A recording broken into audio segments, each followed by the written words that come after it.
đây bọn bọn tọaគ្នាngàyនេះអ្នកគ្រូណែនាំសម្រាប់កិច្ចការពិសោធន៍មួយទៀតគឺប្រធានបទថ្ងៃនេះគឺពាក់ព័ន្ធនឹងពិសោធន៍ប៉ោតូលអញ្ចឹងមុននឹងចូលទៅដល់ការពិសោធន៍ប៉ោតូលអ្នកគ្រូចង់ឲ្យបងអូនធ្វើ post lesson self assessment អញ្ចឹងpost lesson self assessment នេះគឺជាការវាតម្លៃខ្លួនឯងណាមិនមែនអ្នកគ្រូអ្នកវាតម្លៃទេណាបងអូនអាចមើលទៅតាមនឹងទៅវាតម្លៃដល់ខ្លួនឯងអូនគិតថាតើខ្លួនឯងស្ថិតនៅត្រង់ចំណុចណាឧទាហរណ៍ទី1ខ្ញុំអាចកំណត់សន្ទុះទំនាញដីដោយពិសោធន៍បើសិនបងអូនអាចកំណត់សន្ទុះទំនាញដីដោយពិសោធន៍ឬធ្លាប់រៀនអូនអាចធ្វើបានល្អអូនដាក់ tick B well ឬ A very well ទៅប៉ុន្តែបើអូនអត់ដែរកំណត់ទេអូនអាច tick គូសវងកន្លែង D not at all ហើយទី2ខ្ញុំអាចកណនាកម្រិតលៀងបើអូនចេះកណនាកម្រិតលៀងអូនអាចវាតម្លៃខ្លួនឯងថា very well អីចឹងទៅតែបើអូនអត់ដែរចេះកណនាកម្រិតលៀងទេអូនអាចយកធំ D អីទៅបានហើយចាអញ្ចឹងការវាតម្លៃខ្លួនឯងនេះគឺវាមានសារៈសំខាន់សម្រាប់ខ្លួនយើងដឹងថាក្រោយពេលយើងរៀនអានឹងចប់ខ្លួនយើងចេះបានប្រមាណស្ថិតនៅក្នុងកម្រិតណាអញ្ចឹងអ្នកគ្រូមើលការវាតម្លៃខ្លួនឯងហើយក៏អ្នកគ្រូដឹងដែរថាអូននឹងចេះកម្រិតណាអញ្ចឹងណាអញ្ចឹងការវាតម្លៃខ្លួនឯងនេះឧទាហរណ៍មុនដំបូងអូន tick យក letter D ទៅដល់ពេលរៀនចប់អូនអាច tick A ឬ B អញ្ចឹងទៅអញ្ចឹងមានន័យថាអូនរីចម្រើនអូនទទួលបានចំណេះដឹងហើយអញ្ចឹងនៅក្នុងប្រធានបទប៉ោលតូលនេះគឺថ្នាក់ទី11ណាអញ្ចឹងវត្ថុអំណងគឺគណនាសន្ទុះទំនាញដីបានត្រឹមត្រូវតាមរយៈការពិសោធន៍អញ្ចឹងសំណួរគន្លឹះយ៉ាងអ្នកគ្រូបង្រៀនតាមបែប IBL ទៀតហើយអញ្ចឹងសំណួរគន្លឹះនេះគឺយើងសួរថាតើយើងអាចកំណត់សន្ទុះទំនាញដីសេបានយ៉ាងដូចម្ដេចនិងគណនាកម្រិតលៀងបានយ៉ាងដូចម្ដេចអញ្ចឹងអូនសាកគិតមើលតើយើងអាចគណនាសន្ទុះទំនាញដីសេបានយ៉ាងដូចម្ដេចយើងគិតមើលរូបមន្តអីដែលរៀនរួចថ្មីហ្នឹងជាប់ពាក់ព័ន្ធនឹងសន្ទុះទំនាញដីសេ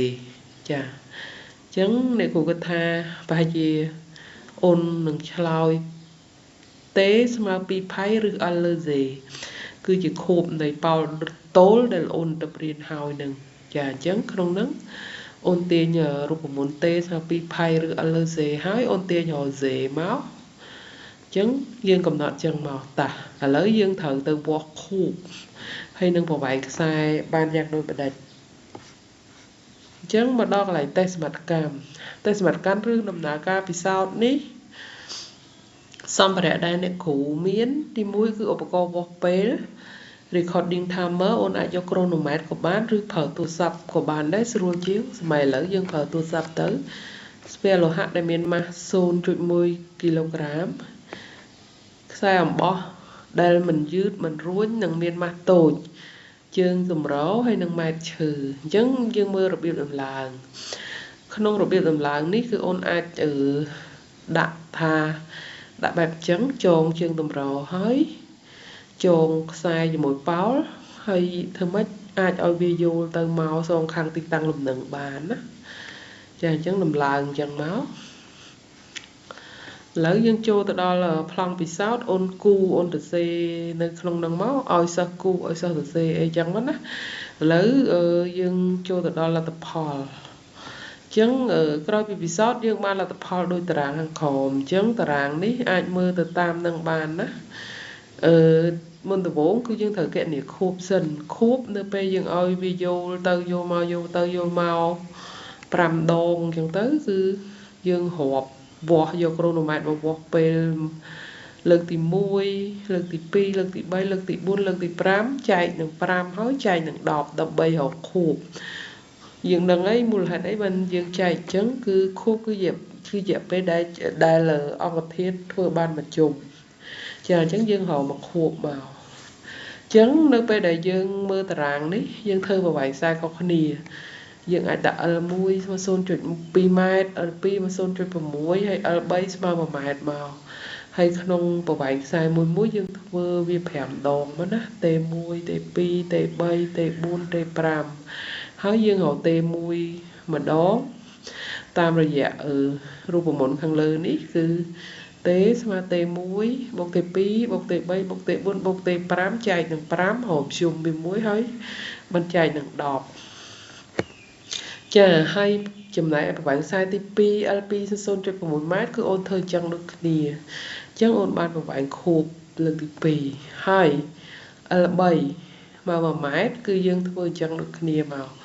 បន្ទាប់ពីយើងរកខួបបានហើយគឺអូនត្រូវប្រើរូបមន្តនេះដើម្បីគណនាសន្ទុះទំនាញដីសេគឺ T ស្មើ2 ផៃឬ L លើ Z អូនទាញរក Z ស្មើ4 ផៃការ៉េគុណនឹង L លើ T ការ៉េជាងនៅក្នុងនេះករណីទី1ខ្សែ L1 0.2 ម៉ែត្រអូនលើកខួបដែលយើងរកខាងលើជាការ៉េមកហើយយើងនឹងអនុវត្តរូបមន្តនេះយើងនឹងរកបាន Z1 ស្មើ4 ផៃការ៉េគុណនឹង L លើ T ការ៉េចាអញ្ចឹងយើងរកទាំង3លើកដូចគ្នាសម្រាប់ប្រវែងខ្សែ L2 ហើយ L3 គឺដូចគ្នាអញ្ចឹងយើងរកឃើញ Z1 Z2 Z3 ហើយអូនរកតម្លៃមធ្យមយក Z1 បូក Z2 បូក Z3 ចែក3ទៅគឺអូននឹងតម្លៃ